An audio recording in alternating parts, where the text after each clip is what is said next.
तो आज के वीडियो में हम लोग पढ़ेंगे क्वेश्चन नंबर 4, 5 एंड 6। तो स्टूडेंट हम पढ़ेंगे अब क्वेश्चन नंबर 4। क्वेश्चन नंबर 4 भी 3 जैसा ही है। अगर आप 3 क्वेश्चन को अच्छी तरह से समझ गए होंगे तो 4 में कोई प्रॉब्लम नहीं होगा। फिर भी हम समझने की कोशिश करते हैं। कह रहा है क्वेश्चन एक्सप्रेस 0.999 इन्फिनेटिव तक है in the form p by q. इनको आप पी बाई क्यू के रूप में लिखिए। Are you surprised by your answer, discuss with your teacher and classmate.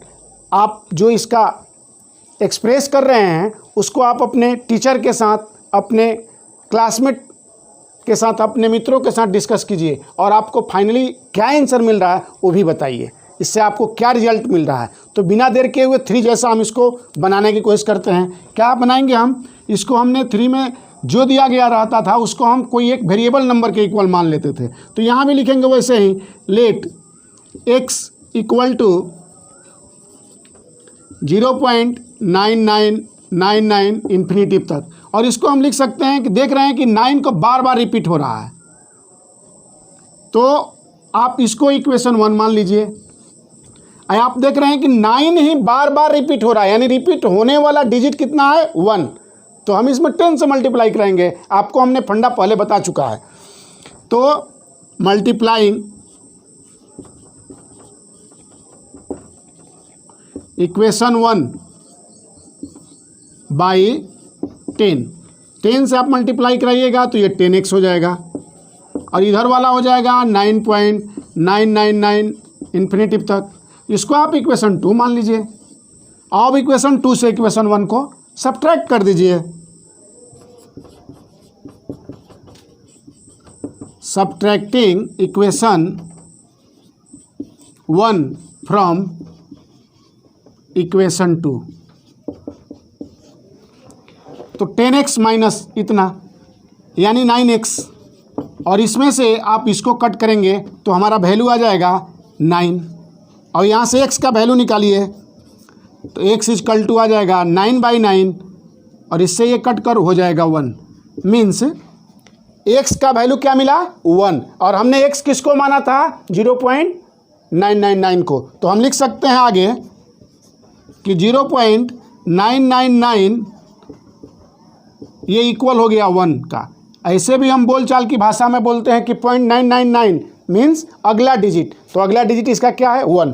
तो इस तरह से हमने क्या पाया कि 0.999 और 1 के बीच में कोई डिफरेंस नहीं है। तो लास्ट में हम लिख सकते हैं कि हमने क्या पाया, हमने क्या ऑब्जर्व किया इसमें कि नो डिफरेंस बिटवीन, यहाँ आप लिखिए लास्ट में finally, we observe no difference between 0.999 and 1। तो स्टूडेंट हम अब समझेंगे क्वेश्चन नंबर 5।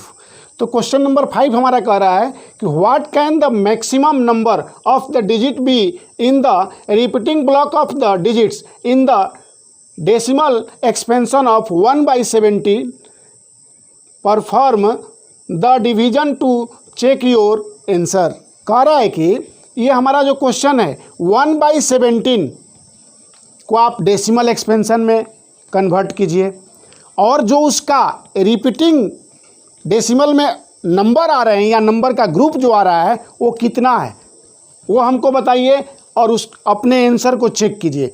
तो ये जो हमारा क्वेश्चन है, आप लॉन्ग डिवीजन मेथड से आप इसको डिवाइड कीजिए अपने नोटबुक पर। तो 17 से 1 को आप डिवाइड कीजिए।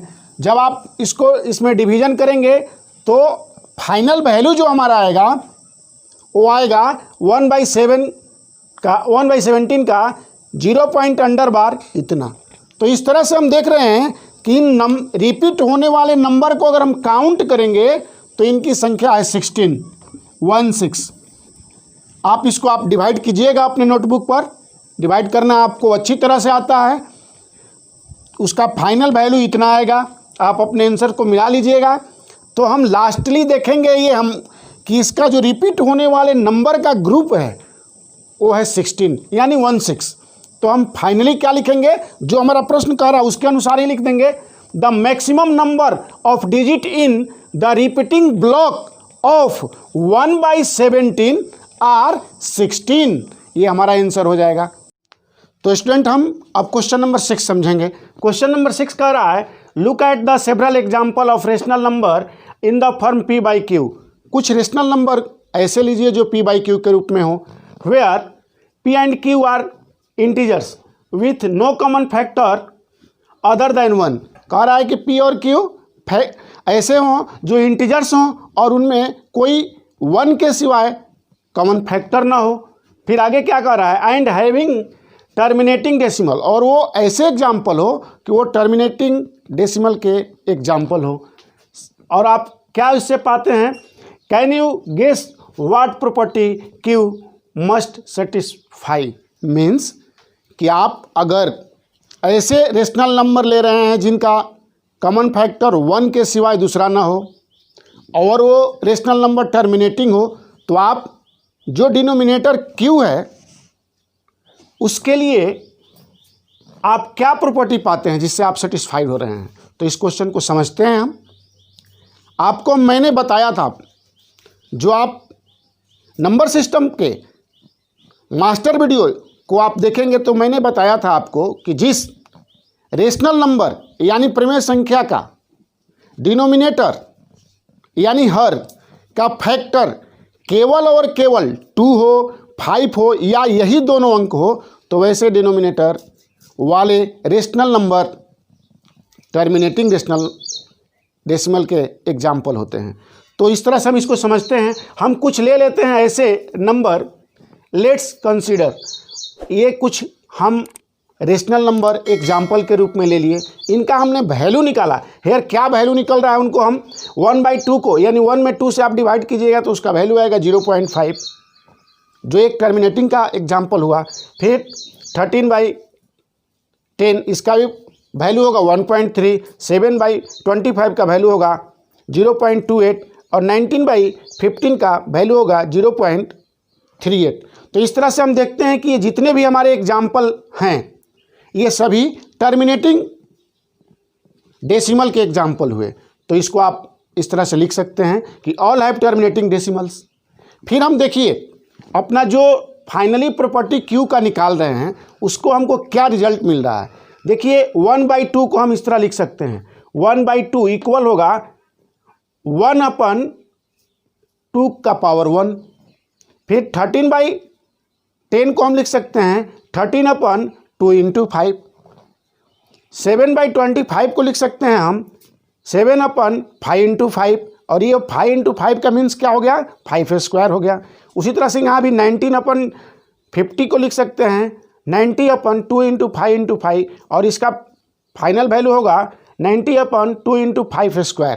तो इस तरह से हम देख रहे हैं कि जो हमारा डिनोमिनेटर है यानी Q है वो क्या है, 2 के पावर के रूप में आ रहा है या 2 और 5 दोनों आ रहा है। तो फाइनली हम ये कंक्लूजन पर पहुंचते हैं। क्या फाइनली कंक्लूजन पहुंचे कि जिस रेशनल नंबर का डिनोमिनेटर का फैक्टर 2 हो या 5 हो या ओनली 2 और 5 हो, इन कंडीशन के सिवाय अदर कोई नंबर आते हैं तो वो नंबर हमारा टर्मिनेटिंग डेसिमल का एग्जाम्पल नहीं होगा। तो इस तरह से हम फाइनली अपना कंक्लूजन लिख सकते हैं। Hence we observe that the factors of denominator of terminating decimal expansion is either 2 और 5 और बोथ।